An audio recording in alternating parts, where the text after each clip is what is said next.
दादा जसे जसे पुढे यायला लागले, मागून पुण्यातून एक लखोटा पुन्हा राघोबा दादांना आला. दादा, आपण अहिल्याबाईंवर चाल करून जाताय, होळकरांच्याकडे चाल करून जाताय असं आम्हाला कळलंय, पण पेशव्यांच्या दरबारातून तर आपल्याला अशी कोणतीच आज्ञा नाही, मग आपण कसे काय जाताय? पेशव्यांच्या दरबारातून आज्ञा असतील तर झाला गेला असतात तर ठीक आहे, पण पेशव्यांच्या दरबारातून अशी आज्ञा येणं शक्यच नाही. त्याचं कारण असं आहे की अहिल्या देवी आमच्या भगिनी आहेत. आमच्या मात्या पित्यांच्या सांगण्यावरून शनिवार वाड्यामध्ये अहिल्याबाईंचा विवाह जर झालेला आहे तर स्वतःच्या भगिनीवर चाल करून जा असं पेशवे दरबारातून तुम्हाला सांगण्यात येणारच नाही. त्यामुळे पुढे जाण्याच्या आधीच मागे फिरा असंही पत्र त्यांना मिळालं. आणि म्हणजे पत्रव्यवहार तर सुरू होताच, पण त्याबरोबर अहिल्याबाईंनी काय केलं? अहिल्याबाईंनी जर का ह्या सगळ्याचा काहीच परिणाम झाला नाही तर एक सशस्त्र अशी महिलांची फौज उभी केली आणि थोड्या नाही 2000 महिलांची फौज उभी केली. कशी फौज उभी केली?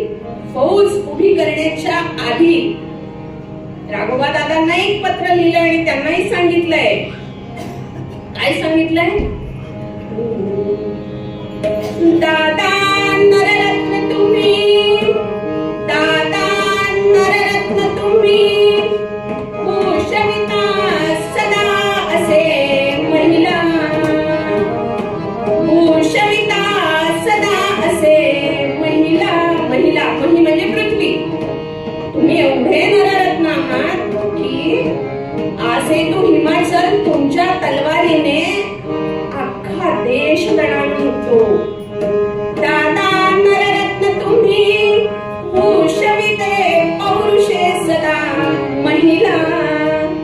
रणवाद्य वाजवा हो, रणवाद्य वाजवा हो, युद्धास सिद्ध असती आम्ही महिला.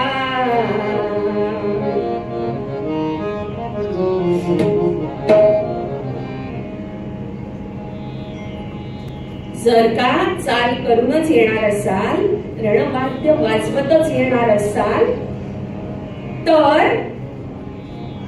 आमच्या सुद्धा सशस्त्र महिला तुमच्या समोर आव्हान द्यायला उभ्या असतील. तुम्ही फक्त शिबरेपर्यंत येऊन पोहोचाच, मग बघा माझ्या सैन्याकडूनही तुम्हाला कसं उत्तर मिळतं. आणि सशस्त्र 2000 अशी महिलांची फौज उभी केली. त्या फौजेला पुढे उभं केलं आणि त्याच्या मागे होळकरांची सेना उभी केली. ती महिलांची फौज कशी होती? महिलाओं की फौज बनाई, महिलाओं की फौज बनाई, शस्त्रों से सजवाई है. महिलाओं की फौज बनाई, शस्त्रों से सजवाई है. नर्मदा का आशीष लेकर रणभूमि में आई है. नर्मदा का आशीष लेकर रणभूमि में आई है.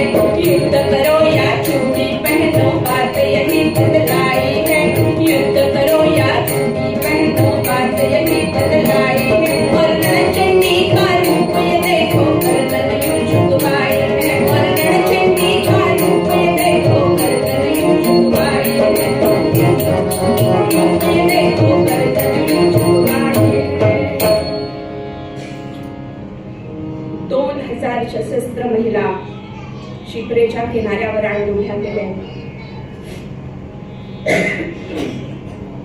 राघोबा दादांच्याही लक्षात आलंय आपल्याला वाटतंय तितकं प्रकरण साधं नाहीये. राघोबा दादांनीही नमतं घ्यायला सुरुवात केलीये आणि उलटा निरोप पाठवलाय. अहिल्या, तुझा काहीतरी गैरसमज होतोय बरं. मी चाल करून वगैरे येण्याच्या उद्देशाने येत नाहीये बरं. अगं मालो गेलाय ना मुलगा तुझा, त्याचा दुखवटा म्हणून पेशव्यांच्या घरातला मोठा मीच आहे, म्हणून तुला भेटायला म्हणून येतोय बरं. त्यामुळे काही काळजी करू नकोस, शस्त्र वगैरे काही मी तुझ्यावर टाकणार नाहीये. त्यावर अहिल्याबाईंनी पण फार तडफदारपणे उत्तर दिलंय. त्या म्हणाल्या, दादा तुम्ही येत असाल, दुखवट्याला म्हणून येत असाल, तर माझ्या इतमामाला, माझ्या बाबाला साजेस असं स्वागत तुमचं मी करीन. पण जर का युद्ध करण्याच्या भूमिकेतून येत असाल, आव्हान देण्याच्या भूमिकेत येत असाल, तर ह्या बांगड्या पाठवल्यात. चुकून जर खडगाला आपली खडग लागली आणि माझ्याकडून तुमचा अपमान झाला, माझ्याकडून तुमचा पराभव झाला, तर इतिहासात पहिलाच असा पराभव असेल. आणि माझा पराभव झाला तर तो तुम्हाला मात्र फारसा आनंद देणारा किंवा फारस भूषित करणारा नसेल. राघोबा दादा 40,000ची फौज घेऊन कोणी दुखवट्याला येत नसतं बरं. राघोबा दादांच्या लक्षात आलं, ते इंदोरला येऊन पोहोचले, राजवाड्यात आलेत, अहिल्याचा कारभार पाहिलाय आणि त्यांच्या लगेच लक्षात आले की केवढी मोठी चूक आपण करणार होतो. अत्यंत साध्वी वृत्तीने ही बाई राज्याचा कारभार करतेय आणि तिच्यावर शस्त्र टाकण्यासाठी आपण येत होतो. चुकीला शिक्षा झालीच पाहिजे ह्या नियमाप्रमाणे ज्यांनी कोणी ती चढाई केली होती त्याला ताबडतोब फाशी देण्यात आलं. अहिल्याचं सगळं काम राघोबांनी बघितलंय आणि 40,000ची फौज तर तक्षणी परत पाठवलीच, पण भविष्यात कधीही कुठल्याही प्रकारची मदत लागली तर कधीही हाक मार असं वचन देऊन राघोबा दादा हात हलवत पुण्याकडे परत गेले. अशी देवी सती अहिल्या.